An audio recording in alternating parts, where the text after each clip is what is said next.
É evidentemente de grande júbilo para a Federação Espírita Catarinense um encontro como este. Estamos buscando recursos esses não materiais, mas recursos espirituais para alcançarmos todas as camadas dos espíritas de Santa Catarina. Somos, ou éramos, em 2010, pelo censo do IBGE, éramos 100.000 espíritas em nosso estado. E sabemos que esses 100.000 espíritas precisam de um atendimento mais constante através de exposições, como de Divaldo Franco, como de Alberto Almeida, como de André Trigueiro, como de Jacobson Santana, como de Sueli Calda Schubert, e por isso estamos organizando seguidamente encontros dessa natureza. Dia 1º de abril, perdoem-nos dizer, não é o dia da mentira. 1º de abril nos lembra, a nós espíritas, faz-nos lembrar realmente acontecimentos de grande importância no movimento espírita mundial. Há 158 anos, exatamente nessa data, 1º de abril, fundava-se, por iniciativa do codificador da doutrina espírita, fundava-se a primeira instituição espírita do mundo, do nosso planeta, a Sociedade Parisiense de Estudos Espíritas.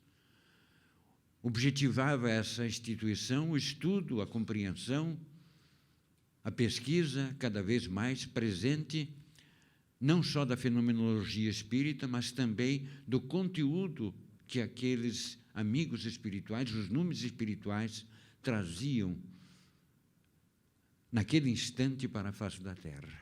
Era o advento de um Consolador, de uma revelação nova, o Consolador prometido por Jesus. E isto necessitava de estudo cada vez mais presente. O senhor Allan Kardec instituiu, então, graças também à participação do senhor Dufault e outros companheiros, instituiu a Sociedade Parisiense de Estudos Espíritas. 1º de abril de 1858, data que relembramos com muita alegria por ser esta a primeira casa espírita do nosso planeta. Primeira casa espírita voltada ao estudo e à compreensão cada vez mais presentes da doutrina espírita. Coincidiu, porém, que 11 anos mais tarde, exatamente no dia 1º de abril de 1869, o mundo espírita que eu digo, os adeptos do espiritismo, os seguidores do espiritismo, os companheiros do espiritismo, encontravam-se entristecidos, porque no dia anterior, 31 de março, desencarnara de modo súbito o codificador da doutrina. Em 1º de abril de 1869, marcava, portanto, o retorno deste missionário do bem à dimensão espiritual. Tristes naquele momento, mas alegres pela missão cumprida, pela excelente missão cumprida desse companheiro, ao qual relembramos. Era, naquele dia, 1º de abril, o dia destinado para a mudança da livraria espírita, saindo da Rua Seguir para outra dependência, em Paris. Não conseguiu fazer ele, o codificador, essa transferência, essa inauguração da livraria espírita, do escritório da revista espírita, mas mesmo tendo, naquele momento, o corpo gélido, velado pelos companheiros, a sua esposa, a sua prendada esposa, Amélie Gabrielle Boudet, não deixou de executar o desejo do codificador e no dia 1º de abril de 1869, ela inaugura a Livraria Espírita. Portanto, 2 eventos de grande importância. E neste momento em que iniciamos ou prosseguimos o encontro regional, interregional Sudeste, aqui em Florianópolis, com muita alegria, nós queremos lembrar do codificador, desse companheiro missionário do bem que está conosco sempre. Obrigado, Kardec. Obrigado, amigo do bem. Obrigado, codificador da doutrina. É em teu nome, em nome de Jesus, em nome de Deus, que nós estamos trabalhando no movimento espírita. Obrigado. Mas nós vamos iniciar a nossa proposta para otimizar o tempo, é a de que Jacobson e André, os nossos convidados, painelistas, profiram cada um 2 questões a Divaldo Franco, já que não haveria tempo hábil para podermos obter as perguntas do público presente. Podemos iniciar, Divaldo? Então, nós vamos iniciar pedindo, André, que faça a primeira pergunta, por favor. Considerando esse momento singular na história do Brasil, não é a primeira crise política do Brasil, não é a primeira crise econômica do Brasil, mas talvez seja a primeira vez, talvez, em que nós experimentamos, na ordem de grandeza que parece estar acontecendo, uma onda de intolerância, de animosidade entre milhões de pessoas que parecem ter a disposição de se degladiar, se ofender, por vezes agredir fisicamente, em função de uma tomada de posição no meio desse burburinho que alcança a classe política como um todo e a população perplexa vendo essa avalanche de denúncias, ávidos de uma depuração a jato na rotina institucional, os brasileiros demonstram uma animosidade, uma intolerância que não combinam com o nosso perfil mais cordato, mais receptivo, mais solidário. A pergunta, objetivamente, é: existe, de fato, uma singularidade nesse momento? Você falou agora há pouco da teoria do caos. Nós estamos, nesse momento, colhendo o que plantamos enquanto nação invigilante, que não gosta de política e, portanto, ao renunciar ao gosto pela política, é obrigada a ser governada por quem gosta. E quem gosta de política nem sempre tem um compromisso ético efetivo, e esse despertar doloroso resulta nisso. Ou esse despertar se dá de forma turbulenta, como estamos vendo, e há, pela lei de sintonia, uma força que empodera esse espírito bélico, essa intolerância, essa animosidade que ocorre em grupos familiares, em ambientes de trabalho, entre pessoas que se amam, se gostam e se respeitam, em que agora nós temos um rastilho de pólvora e qualquer faísca parece incendiar uma discussão acalorada ou o desejo de não falar mais sobre esse assunto. Parece ser um momento traumático, parece ser um momento diferente da nossa história. Qual é a sua percepção? E me perdoe se me alonguei tentando descrever do que se trata, é algo complexo, desse momento. O nosso país não aprendeu com a Revolução de 89 na França a respeitar os direitos do adversário. Quando a França atingiu o momento culminante da Revolução e começou a distender os direitos humanos, ainda apareceram espíritos doentes que, na época, eram colocados na grande assembleia para poderem fruir prazeres pessoais. E a Revolução naufraga nas suas bases, eliminando indivíduos que vieram do interior para falar em nome das massas sofridas. O Brasil adquiriu o hábito de deixar-se governar por pessoas cuja habilidade era o autoenriquecimento, em detrimento das necessidades coletivas das massas. E, naturalmente, espíritos de baixo teor reencarnaram-se também e envolveram-se na política. Nessa tradição de pessoas generosas, que a política seria um meio ruim para pessoas sem princípios, quando esquecem do que escreveu Aristóteles na política, que é o melhor meio de dignificar um povo, a verdadeira política não é essa politicagem que vemos aí. É uma ciência de valores de anciãos, de pessoas nobres, qualificadas, sem o mínimo interesse de remuneração pecuniária, com o grande interesse de bem servir, doando à pátria os seus valores mais elevados. Nós, aqui, olvidamos, no Nordeste, mediante o coronelismo, em outras partes do Brasil, por causa das suas próprias características, até nos engolfarmos nas promessas vãs e tradicionais da mentira, procurando um enriquecimento que, em realidade, não era legítimo, era fruto da vileza moral daqueles que se comprometiam com as atividades nacionais. E a tal ponto nos deixamos intoxicar, hipnotizar por indivíduos muito hábeis que, repetimos, a tentativa de manter um povo jovial, um povo sonhador, um povo que sabe dar piada da tragédia, para que chegássemos ao ponto máximo do caos.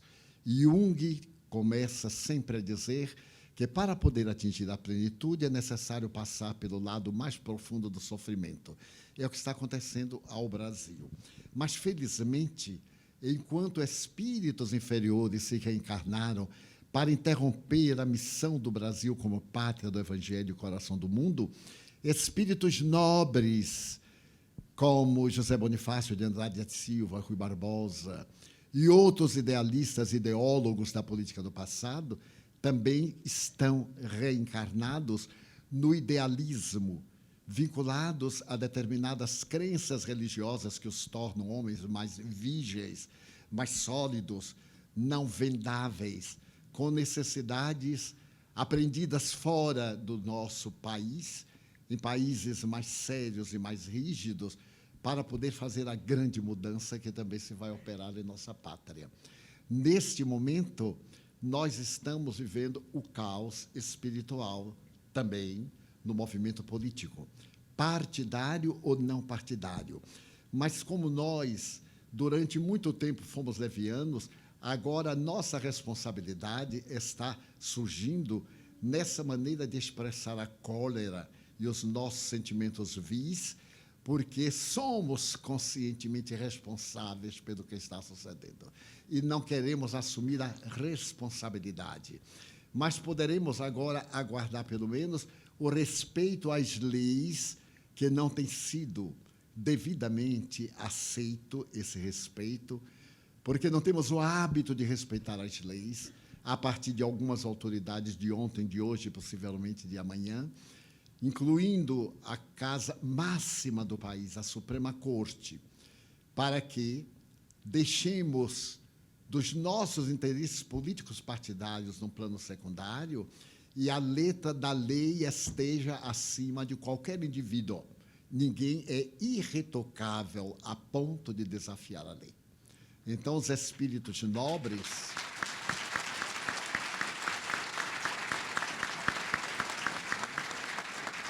estão confiantes que o país sairá do caos com grandes arranhões, mas ele realizará a sua missão de pátria do Evangelho e de coração do mundo.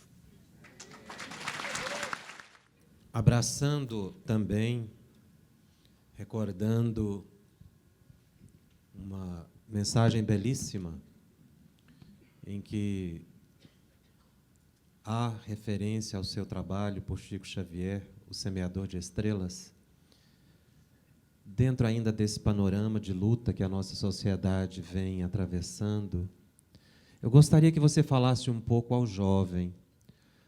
nós temos no auditório grande quantidade de jovens e que também estão nos ouvindo pela TV. Eles estão enfrentando um momento único na vida. Não conheceram essa situação. Muitos jovens espíritas que ficam se debatendo na dificuldade do emprego, do estudo, querem trabalhar na doutrina, e mesmo outros jovens de outras religiões. Eu gostaria que você falasse desse momento social ao jovem do nosso país. Um pensador argentino escreveu este pensamento: jovem é todo aquele que pode olhar para trás e não ter vergonha do seu passado. No entanto, os jovens, do ponto de vista biológico, orgânico, já estão hoje revestidos de uma maturidade psicológica que nos espanta. Esse idealismo jovem, felizmente, está em nosso país através de algumas autoridades não comprometidas com os vícios do passado, mudando os velhos hábitos e irão trabalhar pela reforma de algumas leis injustas, ultramontanas, e feitas especificamente para cobertar a criminalidade. Eu diria a esses jovens o que o apóstolo Paulo teve a oportunidade de dizer a um discípulo amado. Paulo, que também foi jovem, relativamente, entre 33 e 35 anos, ao seio de Jesus, sentia-se fascinado pela figura de João. João, o discípulo amado, que aderiu a Jesus com 16 anos. Ser jovem espírita hoje não é novidade, porque o Evangelho de Jesus é uma doutrina juvenil, para quem tem sonhos, para quem tem idealismo, para quem tem coragem, a volúpia de perseverar, a coragem de não desanimar. Se nós observarmos aquele adolescente que Scholem Asch, que é um autor judeu falando sobre o Nazareno, diz que na barca de Pedro ele contava as estrelas sorrindo e colocava-se entre elas como se fosse um colar para adornar a cabeça de Deus. Então, João, de tal forma, entrega a sua juventude a Jesus, que o mestre destaca: este não provará da morte. Isto é, de uma morte caracterizada pela crueldade, pela vilania. É o único a morrer de morte natural, octogenário, não com 89 anos, com 88. Então, esse jovem é o jovem de hoje. Quando eu me recordo, por exemplo, que Allan Kardec se serviu de meninas de 12 a 15 anos no máximo. A senhorita Jafé, a senhorita Carlotti, as irmãs Baudin oscilavam de 12 a 14, 15 anos para construir esse edifício monumental que é o Espiritismo. Quando eu me recordo das irmãs Fox, Catarina e Margarita, com 12, 14 anos, trazendo a grande divisão no conceito de uma América tradicional no protestantismo, eu me fascino com os jovens. A dificuldade é o resultado dos adultos que não souberam ser jovens, que cresceram demasiadamente e, ao invés de construir uma família, construíram uma casa onde passaram a morar. Esqueceram de transformar a casa no lar e, ao invés de darem-se, doaram coisas aos filhos para deles ver-se livres.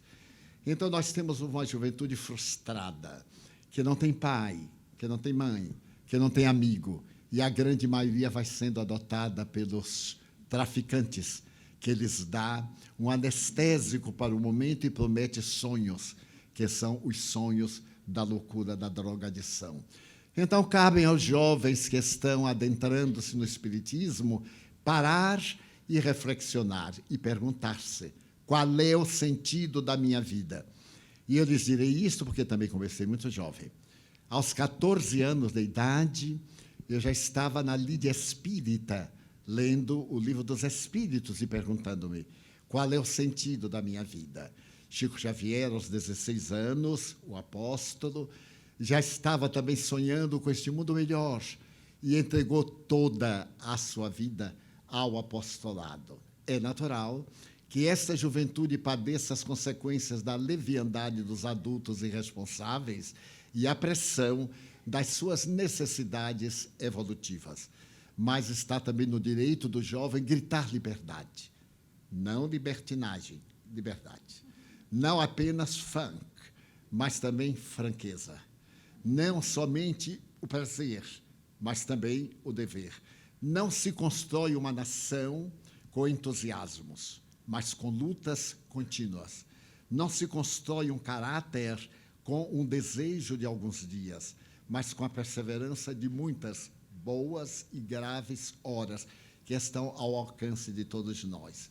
Dizem-me aqui os espíritos, o senhor Oswaldo, o Antônio Melo e uma verdadeira pleiade, Eugênio Doim Vieira e outros que muito eles esperam da juventude espírita catarinense, que sempre se caracterizou por pessoas lúcidas, por uma elite de jovens universitários que abraçaram o ideal da doutrina e souberam desincumbir-se. Este é o momento de seleção, seleção natural. E esta seleção natural vai convidá-los a mudarem o mundo através da mudança interior. Ser jovem. E Paulo diz ao seu discípulo amado: Deus te abençoe a juventude e te livre das tentações da mocidade. Nunca foi tão fácil.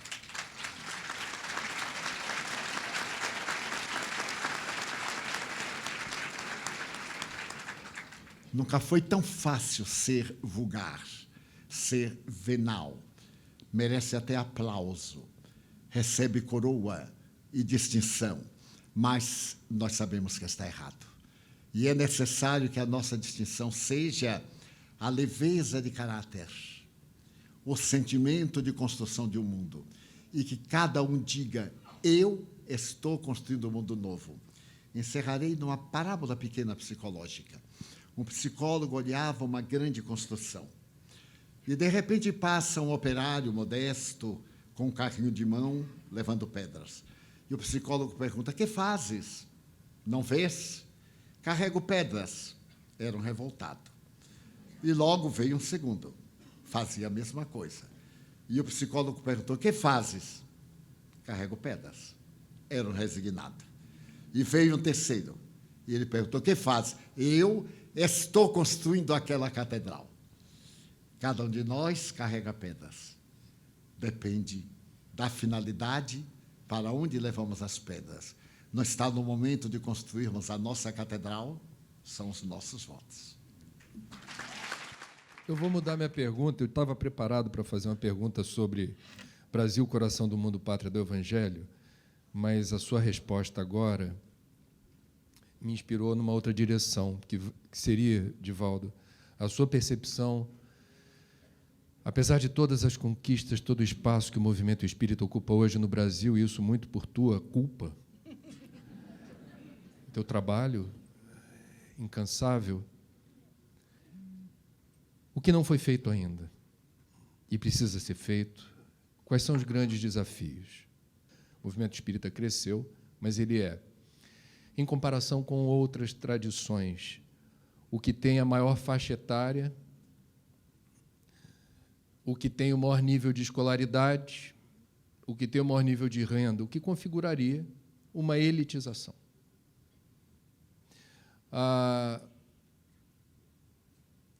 Perguntei para o Jacobson aqui como é que está a juventude lá em Goiás, porque no Rio de Janeiro a gente não vê, via de regra, o jovem presente. Eu não vejo muita renovação. Em algumas casas espíritas eu não vejo os mais velhos dando muito espaço para os mais jovens. Portanto, é uma pergunta que também evoca a sua percepção sobre, como disse, o que não foi feito ainda e precisa ser feito, para onde deveríamos ir e de que jeito, e se de fato há uma elitização que a gente se acomoda e toca o barco nessa direção, ou há ajustes importantes, considerando, por exemplo, que o jovem já não tem apetite para grandes leituras está mais impaciente em relação à velocidade da resposta da internet do tio Google. E isso, o filósofo polonês Zygmunt Bauman fala muito sobre essa impaciência atávica e crescente que os professores, os pais, não conseguem a atenção dessa garotada porque ela está entretida com os joguinhos e coisas que se resolvem muito rapidamente. Como é que a gente vai falar das obras básicas? Como é que a gente vai pedir para ler o livro dos Espíritos? Então, eu estou olhando para frente e vendo para onde vai esse movimento, de que jeito deve se seguir, considerando esses desafios. No Rio de Janeiro, os jovens me perguntaram como nos deveremos portar numa instituição em que os idosos tomaram conta e não nos deram brechas. Eles com paciência, porque eles vão morrer. Esperem um pouquinho.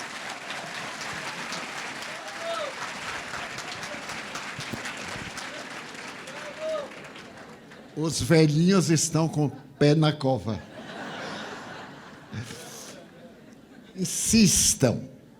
Ser jovem é ser perseverante. Se ele não é perseverante, já envelheceu. Como disse Constâncio Virgílio, na frase com que eu iniciei. É necessário pontificar, mas não há dúvida que o nosso movimento espírita, depois da morte de Bezerra de Menezes, elitizou-se. Porque é um movimento de cultura. E nós passamos a aprofundar interrogações que fazem parte do nosso vadimeco cultural. E tornou-se uma forma elegante de comportamento.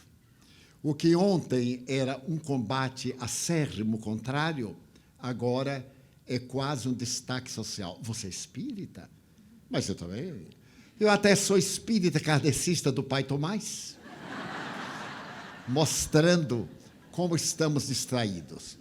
A pergunta de André tem uma grande atualidade, porque os espíritos, há 6 meses, em uma reunião no mundo transcendental, discutiram essa questão de nós descobrirmos os invisíveis, procurarmos aqueles que estão padecentes diante de nós e nós não vemos.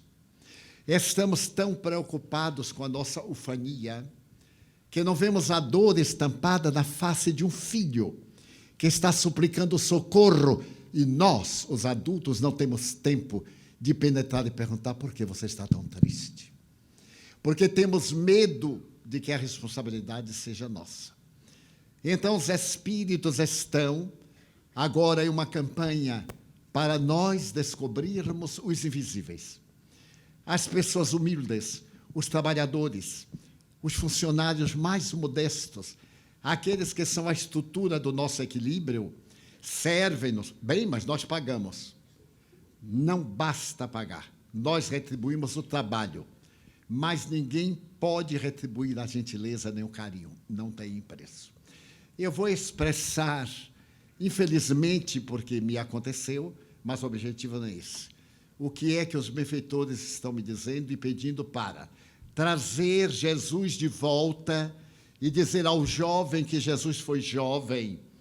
Ele foi carpinteiro que ajudou a construir Séforis, a capital moderna da Galileia àquele tempo. E que o jovem de hoje tem que ter a garra, a coragem, a ousadia, no bom sentido, desse contexto. E não apenas a ousadia agressiva de ferir a sociedade com atitudes berrantes, exóticas, agressivas. É esta audácia de ser diferente. É essa audácia de não fazer tudo o que todos fazem. Mas por que você não faz? Não necessita. Simplesmente. Eu estive viajando no mês de fevereiro pela África do Sul com um grupo de amigos. E aconteceu-me algo muito peculiar. Nós estávamos em um hotel de luxo. A família que me convidou é uma família de destaque socioeconômico na comunidade e me convidou para estar com os seus membros. Eu aceitei. Eu havia estado muito doente e aceitei. Realizávamos uma viagem que não seria de turismo, porque eu nunca tirei turismo, mas eles desejavam fazer um safari bem no coração da África. E como a veneranda matrona é minha amiga, quase da minha idade, ela disse, só irei se você for. Eu preciso de conversar com alguém. Eu digo, eu irei, com uma condição. Durante o dia, eu lhes darei todas as minhas horas. A partir das 18 horas, eu necessito dos tradutores para falar sobre espiritismo, onde quer que estejamos. Nem que eu tenha que falar sobre espiritismo para os elefantes, os chacais, seja que for, nós arranjaremos lugar. E assim acertamos. Ficamos uma semana em um verdadeiro paraíso na floresta, em um local específico. E, à tarde, o dia inteiro, fazíamos o tal da visita, que para mim não teve encanto, embora eu ame a natureza, mas à noite fazíamos aulas. Aulas de aprofundamento na realidade da vida, porque éramos 9 pessoas, 10 comigo. Mas, a partir daí, iríamos a Cape Town, Johannesburg e outras cidades, onde nós fundamos centros espíritas nas décadas de 70 e 80. Depois de Mandela, várias circunstâncias não me permitiram voltar à África do Sul. E eu mandei avisar aos amigos que, de passagem, eu estaria por ali. Vamos ver se nos encontraríamos. Os endereços modificados, tudo. E fui. Pedi aos espíritos que me arranjassem encontros. E, por incrível que pareça, eu achei 11 dos centros fundados na década de 70, com os quais estou correspondendo-me e mandando livros em inglês. Mas chegou o dia em que nós, na Cidade do Cabo, hospedamos num hotel muito complicado. E eu não sabia se eu devia entrar ou se devia sair. Quando eu me fui deitar, eu não sabia se estava no chão ou em cima de 474 almofadas. Não sei por que botam tanta almofada em cima da cama para a gente ter que tirar, botar no chão, no outro dia tornar, botar em cima da cama. É a humanidade que é meio destrambelhada. Mas eu aprendi com o amigo Ibrahim Suede, que nós fomos muito amigos aqui na Terra, que quando ignorar, faça o que o dono da casa fizer. Então, a pessoa ria, eu ria também. A pessoa andava, eu andava também. Primeiro dia, a noite deliciosa, nós então fomos à Praça Central para poder ouvir música típica. Eu adoro sentir a psicologia de massa, me misturar com o povo, ouvir. E chegou o café da manhã, o de jejum. E então, nosso guia disse, olha, este hotel é famoso porque a Madonna, olha a intimidade, a Madonna tem um apartamento aqui, o Mandela também tinha um apartamento ali. E eu disse comigo assim, e o Divaldo passou por aqui. Claro, não ia ficar também na parte final. Mas era tão complicado. A sala do de jejum, uma delas era mais ou menos desse tamanho, e havia aquelas particulares para os grupos tais, etc. E quando eu entrei na sala, como todo baiano, eu me deslumbrei. Eu tenho um filho que é professor de medicina e é o rei da ironia. E ele é muito dedicado. E ele me diz, aliás, o meu médico, ele diz assim, tio, eu vou lhe pedir um favor. O senhor viaja muito, vai a muito banquete, quer dizer, nunca fui a banquete, mas vai aqui, almoça, janta, coisa, o povo complica. Eu vou lhe pedir um favor, não haja como pobre. E eu perguntei, mas como é que pobre faz? Não, pobre chega assim, vê aquela mesa e grita logo, oba! Eu disse, como é que eu tenho que fazer? Você tem que fazer como rico, olhar com certo ar de nojo, para mostrar que está acostumado. Eu entro naquele salão bárbaro e tem mesa de todo lado, 1 quilômetro de coisas. E eu digo, meu Deus, por onde eu vou começar? Porque pobre é terrível. Tem aquilo tudo, mas sempre a gente repete a tentação demoníaca de comer a mesma coisa de casa, ao invés de aproveitar. Mas eu estava com uma família muito distinta, muito elegante, e eu também fiquei assim com ar de elegância, aquela elegância meio decadente, mas nesse momento o Espírito Joana de Ângeles vem e diz, você está nesse hotel? Eu digo, sim, senhora. A senhora não sabe que guia é este, que não sabe de nada. Como é que não sabe, Deus? Se eu estivesse numa espelunca, ela saberia. Ali ela não saberia, eu queria que todo mundo soubesse. Mas aí ambos rimos. E ela disse, meu filho, eu vou lhe pedir um favor. Abrace aquele garçom. Eu digo, deve ser um obsessor. Imagina eu chegar para o garçom e dar um abraço. Eu estava vestido como se fosse fazer uma conferência. Olá, garçom, vem para lhe dar um abraço. E eu disse assim, minha irmã, a senhora sabe o que está me pedindo? Sei, quero lhe pedir para dar um abraço no garçom. Nem pense. Eu não vou constranger os amigos, pessoas tudo muito complicadas, e assim de coluna social e tal. E digo, meu Deus, o que é que me acontece dessas coisas? E era, Divaldo, você vai abraçar o garçom. Eu disse, não vou, não, senhora, não vou. E lá vem o garçom e vou eu, e os amigos. Eles me olhando, eu acho que sabem de nada, não são clarividentes. De repente, o garçom fica a 5 metros de mim. E ele está trazendo um bule de prata. E eu olho e, sem querer, eu digo assim, poderia lhe pedir um favor? Eu digo, meu Deus, eu não tenho... Ele olhou para mim e disse, pois não, com muito prazer. Você poderia levar à mesa que nós vamos ficar leite quente? Eu aí perguntei, para que eu quero leite quente? E na mente, imaginem o conflito. Dizia o seguinte, é que vocês têm o hábito de servir o café muito quente, o americano é rei para isso, o africano também, e coloca o leite gelado. Aí fica aquela coisa que nem é quente, nem é gelado, nem é frente, nem é fraco, etc. Então, eu gostaria que me levasse um leite quente. Está bem? Ele disse, muito bem. Eu digo, agora vem cá para lhe dar um abraço. O garçom parou assim e fez, o quê? Eu disse, será que eu disse a palavra errada? Eu disse, um abraço. Ele disse, um abraço. Por quê? Eu disse, pela sua gentileza. Ele disse, mas eu sou garçom. Não, mas eu vou lhe dar um abraço. E aí agarrei o homem e dei o abraço. E dei daqueles abraços que ele fala,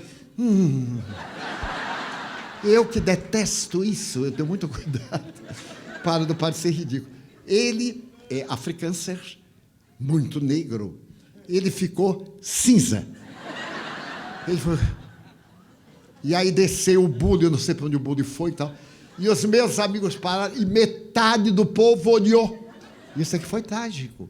E aí eu mantive um fair play, continuei e tal. E eles perguntaram, o que foi, Divaldo? Eu digo, depois eu conto.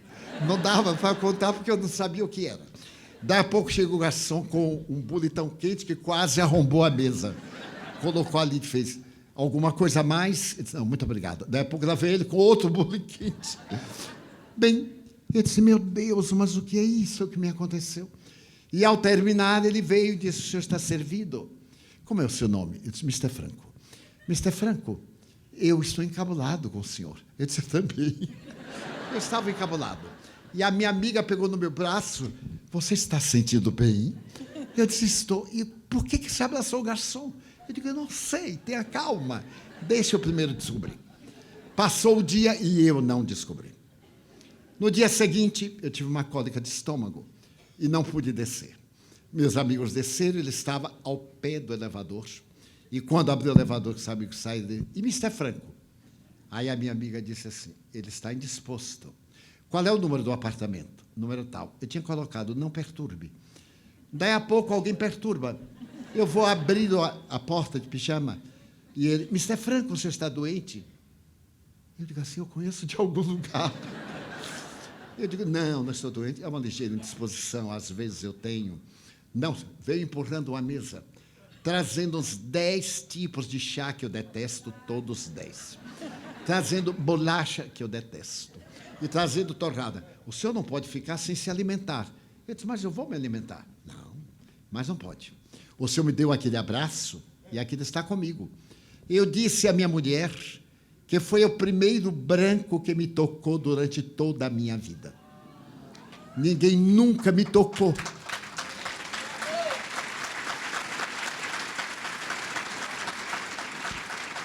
Eu, então, vi Joana de Ângeles entrar. E aí eu digo assim, ela estava me lembrando dos invisíveis, porque todos eles são invisíveis. Como é que está sendo? Garçom. Oh. E eu me lembro de um amigo que ele é muito exigente. Os garçons na Europa são um pouquinho complicados. A gente tem que ter uma habilidade. E ele chamou o garçom assim. Piu, piu, piu. O garçom veio, miau, miau, miau. Então, eu me dei conta. E aí pus a mão sobre o ombro dele. E disse, você deve ter estranhado ele ter dado um abraço. Mas é que eu faço uma campanha de abraçar as pessoas, porque é terapêutico. Eu li uma obra sobre um juiz da Califórnia, sobre abraçoterapia. E como eu tenho alguma timidez, eu nunca me atrevi. Só recentemente, porque eu entrei numa crise, depois do abraço de lá eu gostei, e agora? Mas então ele me disse, chorando, ajoelhou-se e me disse, Mr. Franco, por favor, levante-se, não faça isto. Mr. Franco, eu ia matar-me ontem, porque eu estou com um câncer de próstata e estou com uma metástase óssea e uma metástase cerebral. Então, eu ia ser despedido hoje, o sindicato não permite que a empresa pague, e então eu ia para casa para morrer. Eu tenho 3 filhos, então eu ia me matar. Quando o senhor me deu um abraço, um branco, eu contei ontem à minha mulher, ele é branco, aliás, eu sou branco demais, muito pálido. Ele me deu um abraço e respirou junto de mim. Então, eu não posso me matar. Vamos descobrir o que é que este homem quer comigo. E ela, chorando, me disse, peça a ele para que Deus tome conta dele por salvar a sua vida. Ele está me contando e eu estou chorando, porque ainda não penetrei no problema total. E ele de joelhos. Eu então disse, mas você ia se matar? Por quê? Porque não tenho dinheiro para fazer as terapias e o meu câncer é inoperável. E Joana me disse, mas ele vai reverter o câncer e vai ficar bom. Abrace-o. Eu então me ajoelhei e abracei. Eu disse, eu tenho idade de ser seu avô. Eu quero lhe pedir um favor. Você aceita ser meu filho? Pelo coração. O homem quase urrava. E dizia, não faça isto. Eu digo, eu é que lhe peço, não faça isto. Então ele pôs a cabeça no meu ombro, chorou demoradamente, e eu também. E levantamos. O nome dele é Mbombo, M-Bombo. Então ele me disse, Mbombo, para ser o escravo de toda a sua vida. Eu disse, esse tempo já se passou. Você é meu filho. Coloque Franco. E eu vou lhe escrever para você poder colocar. Ele fala o dialeto Zulu. Nisso, ele se levantou e disse, está melhor? Eu disse, o seu abraço me curou. Não estou sentindo dor. Mas vai tomar o chá, não vai? Foi a minha punição. Aí eu tomei uma xícara, outra xícara, chá de melissa. Tomei. Bem, saí com os amigos. E aí eu contei aos meus amigos. E eles me disseram, o caso dele está resolvido. Nós vamos assumir o tratamento dele. Depois de amanhã, nós vamos viajar. E na hora da viagem, você entrega a ele esta importância, em dólares americanos. Porque eu ia dar a minha cota, a que está dentro do meu limite. No dia seguinte, ele veio com a mulher e os 3 filhos. Mas eu não entendi, porque ela fala o dialeto, ela não fala o inglês. Foi outra choradeira. Mas eles lindos, uma aura. E Joana me disse, este trabalhador, nós vamos investir, porque a doutrina espírita vai ser ampliada aqui na cidade do Cabo através dele. E nós temos interesse nesse rapaz invisível. No dia seguinte, às 11 horas, eu fui procurá-lo e disse, olha, eu venho me despedir. Estou viajando e talvez não nos vejamos nunca mais aqui na Terra. Mas, quando eu morrer, eu lhe prometo que vou lhe aparecer. E entreguei-lhe um envelope. Ele disse, o que, Mr. Franco? Eu disse, é um presente dos meus amigos. Eles são da minha religião. Qual é a sua religião? Eu disse, é muito difícil de explicar. Eu vou lhe mandar livros para você conhecer a minha religião. Se eu lhe disser poucas palavras, vai lhe confundir. Agora eu vou lhe dar um abraço de despedida. Dei-lhe um abraço e pedi a Deus que ele retirasse as energias e me transmitisse. aquelas energias deletérias que com facilidade eu poderia eliminar e ele não. E viajei. Dei-lhe o meu e-mail. Fomos para Johannesburgo. No terceiro dia que nós estávamos na capital, são 3 capitais na África do Sul, ele me manda um e-mail. Fiz a primeira quimioterapia. Não tive sequelas. Agora que já se passou um mês, ele já fez a 4ª quimioterapia. Já recebeu os livros.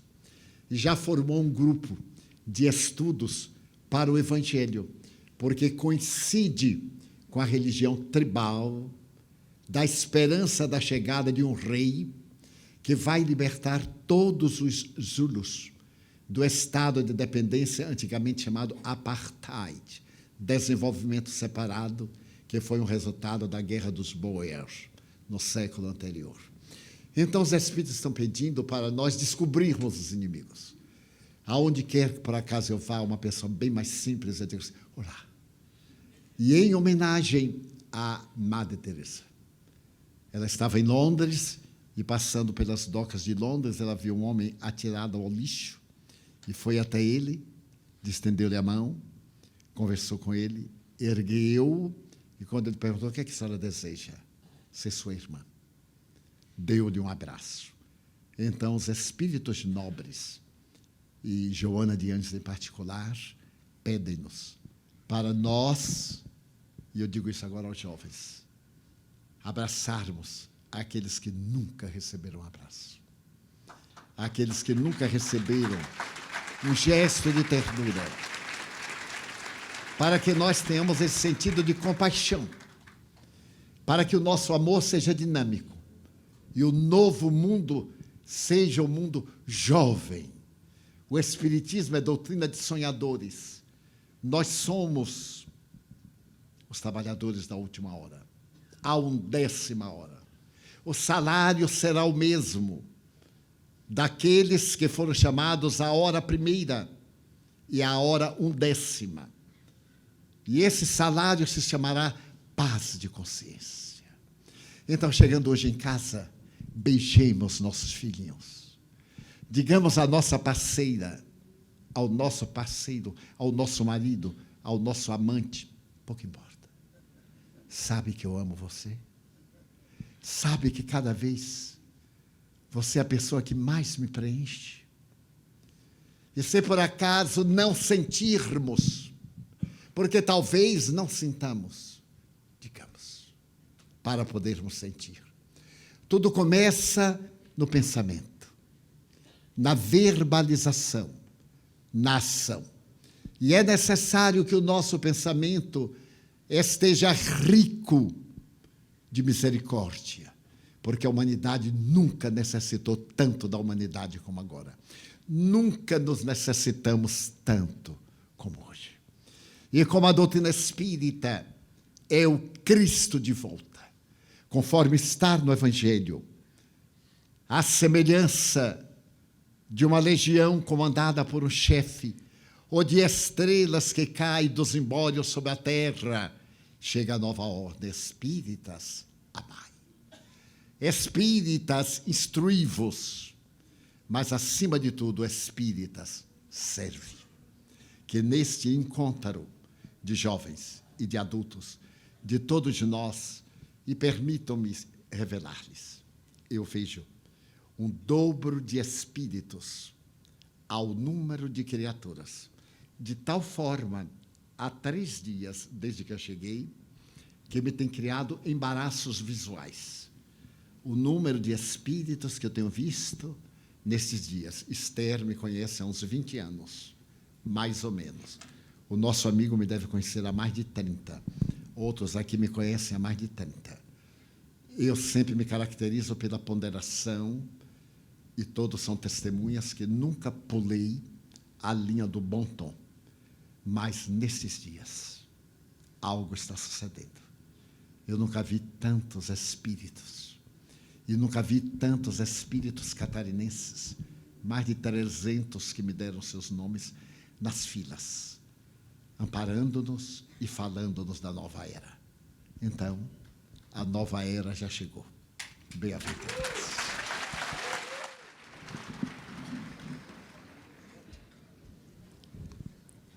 nós vamos pedir licença aos companheiros para alterarmos a programação e, diante de tudo que o Divaldo nos ofertou, agora nesses últimos momentos, nós vamos apenas pedir dele a prece final, certo?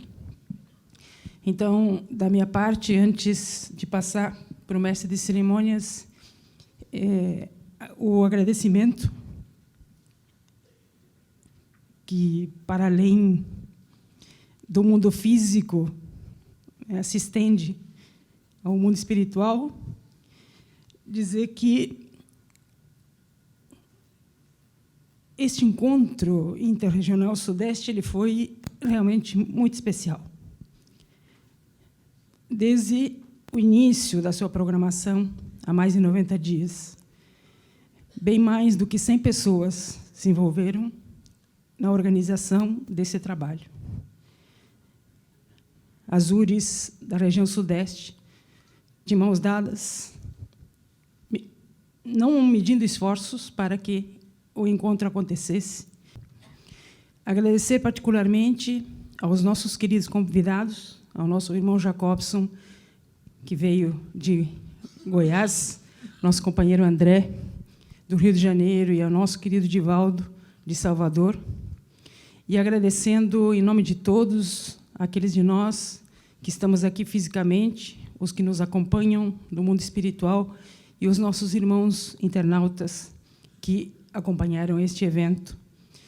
Dizer-lhes da gratidão particular àqueles de vocês que fisicamente aqui estão e prestar contas do evento, dizendo que a singela contribuição monetária de vocês permitiu que este evento alcançasse esse número expressivo de pessoas.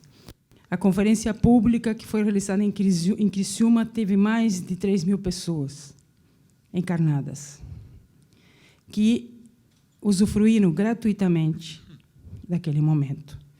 Então, sempre que vocês contribuem com uma inscrição numa atividade promovida pela Federação, essa verba é destinada a viabilizar eventos gratuitos para todas as regiões de Santa Catarina.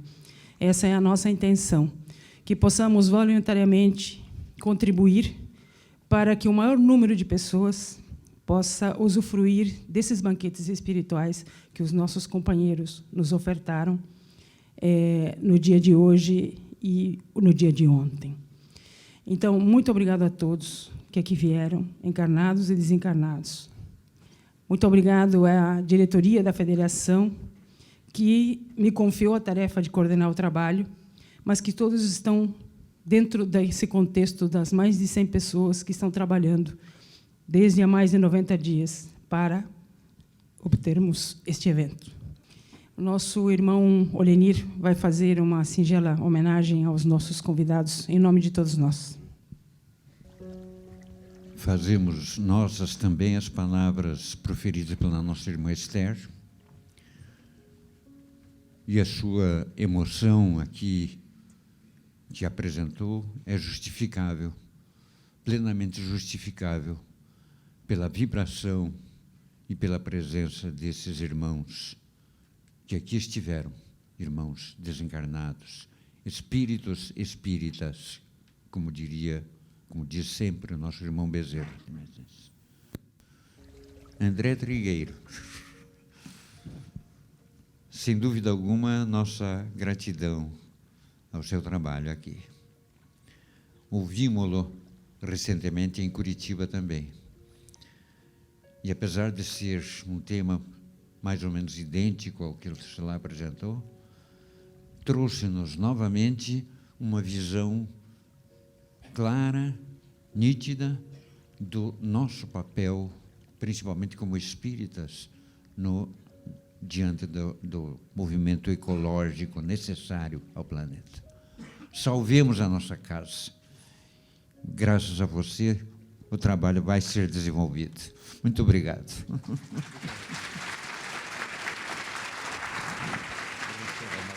Receba o nosso carinho.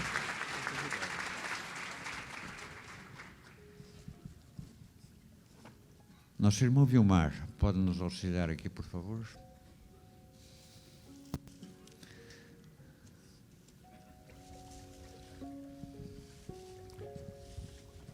Irmão Jacobson.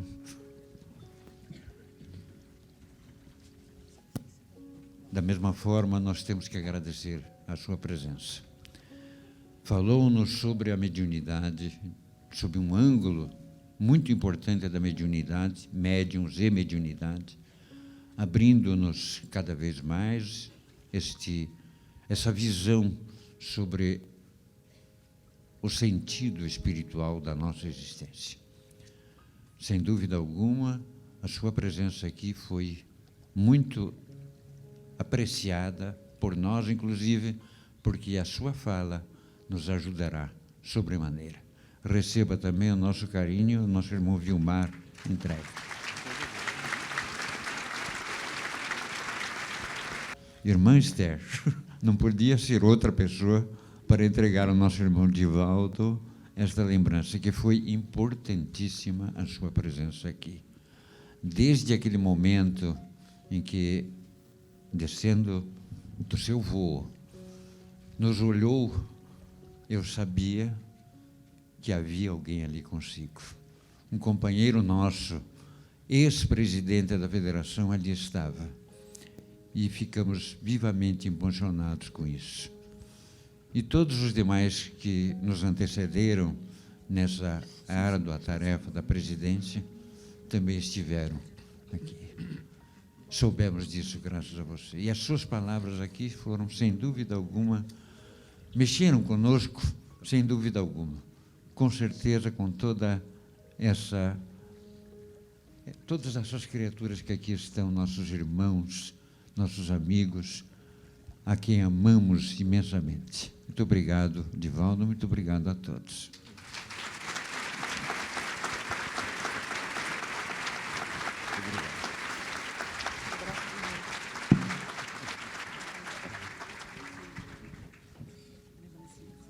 Quer falar alguma coisa? O senhor Leonir teima em me fazer falar quando eu estou chorando. Não dá para falar assim, senhor Leonir. É só lembrar que, nessa experiência da convivência com o nosso irmão Divaldo, e na plena vivência da fraternidade, da caridade, que, como nunca antes, nós testemunhamos ao longo desses dias, naquilo que nós conseguimos visualizar nos atendimentos que ele fez às pessoas encarnadas, e imaginamos o quanto que foi feito a nível espiritual. Nós queremos dizer a Divaldo que, nesse encontro de trabalhadores, que é o segundo deste ano, haverá mais um, nosso lema é discutir o nosso papel como trabalhador da última hora, que seguramente nós sairemos daqui dispostos, no mínimo, a abraçar mais. Muito obrigada. Senhor, nós gostaríamos de ser um sendal de estrelas, para que as noites da terra fossem mais belas. Mas em nossa pequenez, nós te pedimos desta vez, já que não podemos ser uma via-láctea de luz, permite-nos ser um pirilampo em noite escura, diminuindo a amargura de quem está na solidão. Nós gostaríamos de ser a chuva generosa, que tombando sobre a terra, pudesse modificar o chão. Mas em nossa pobreza, pela falta de beleza, não podendo atender, deixa-nos ser um copo com água fria, para matar a sede, a agonia de alguém na desesperação. Nós gostaríamos de ser um jardim de flores, de todas as cores, para embelezar a terra, mas na pobreza que nossa alma encerra, se não pudermos lograr, deixa-nos ser uma rosa solitária afincada na rocha, colocando beleza no altar da natureza, Senhor, nós gostaríamos de ser um trigal maduro para de pão repletar a mesa da necessidade, mas ainda não temos esse poder, e apesar de querer, deixa-nos ser um grão que caindo no chão se transforme no milhão, e a fome da humanidade seja atendida com pão. Senhor, gostaríamos de ser a escada generosa que levasse a criatura nervosa à grandeza do teu amor. Porém, nos faltam a valentia e a galhardia, e por isso deixa-nos ser apenas o primeiro degrau para estimular o viandante a conquistar as alturas. Senhor, desejaríamos ser um pomar de árvores carregadas de frutos abençoados para matar a fome, o desespero e a solidão. Mas enquanto estivermos contigo, a única voz é a da nossa canção de renúncia e de amor. Queríamos ser poetas, artistas, trovadores, cantores, para falarmos da grandeza do teu reino, mas a nossa pobreza é tão grande que na impossibilidade ficamos pelo caminho, e ao passar alguém muito pertinho lhe perguntemos: olá, amigo, para onde vais? E se ele inquirir quem és tu, possamos dizer-lhes: eu sou teu irmão, dá-me tua mão, eu irei contigo, sou teu amigo, e passo a passo acompanharmos até a glória estelar em que nos esperas na próxima reencarnação. Senhor, muito obrigado, porque nascemos, porque em ti cremos. Obrigado, Senhor, por teu amor. Obrigado, irmão.